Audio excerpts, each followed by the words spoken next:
pas le temps de s'endormir. Maintenant c'est bien, on a commencé par une victoire, c'est ce qu'on voulait.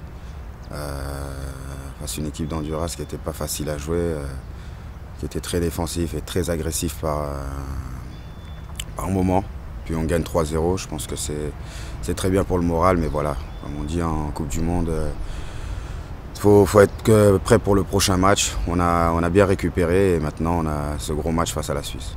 Toutes les appréhensions tombent. Je pense que c'était attendu par tout le monde, par le staff, par nous les joueurs. Quand tu vois les matchs à la télé, tu as hâte d'y être, que ce soit ton tour. Donc il y a beaucoup d'excitation, beaucoup de pression. Et voilà, à l'arrivée, quand tu gagnes ce premier match, il y a quand même un grand soulagement et tu te dis que pour le deuxième match, peut-être que tu te lâcheras plus. Ce deuxième match de la Suisse, il est vraiment très important parce qu'on a vraiment envie de gagner tous nos matchs. C'est même pas une question de calcul, d'avoir 6 points et de dire qu'on va passer le tour. C'est tout simplement, depuis le match de France-Ukraine, voilà, on est sur des résultats positifs et on a envie de continuer jusqu'au bout comme ça. Il y a une grosse attente maintenant du public français. C'est ce que je dis aux gars avant les matchs, c'est qu'on n'a plus le droit de faire machine arrière. On a fait les cons à faire cet exploit de gagner 3-0 contre l'Ukraine. Donc voilà, les gens, ils avaient peur de croire en nous. Je pense que maintenant les Français croient en nous. Et donc voilà, il faut assumer, il faut prendre ça vraiment... prendre du plaisir, leur faire plaisir, ne pas les décevoir. Comme je dis toujours, on joue surtout pour nos proches et pour les supporters français. On ne joue pas pour les gens qui nous critiquent. Et à partir de là, voilà, tu n'as pas envie de les décevoir et donc tu joues avec ton cœur. C'est incroyable. Franchement, c'est ma 4e compétition, je crois.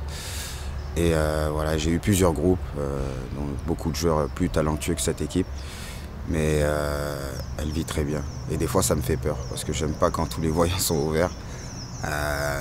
C'est super ce qui se passe, quoi. Donc à table, il y a certains joueurs qui me disent pas, tu t'imagines, on jouait tous dans le même club. Et je leur dis, et je réponds, les gars, c'est encore plus magnifique ce qu'on fait, on joue pour le même pays.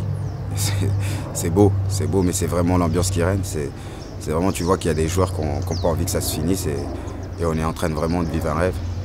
Ouais, tout le monde t'appelle tonton Pat. Ouais, ça c'est la pioche. C'est la pioche qui m'a ramené ce surnom et ça m'agace parce que ça me fait vieillir en plus.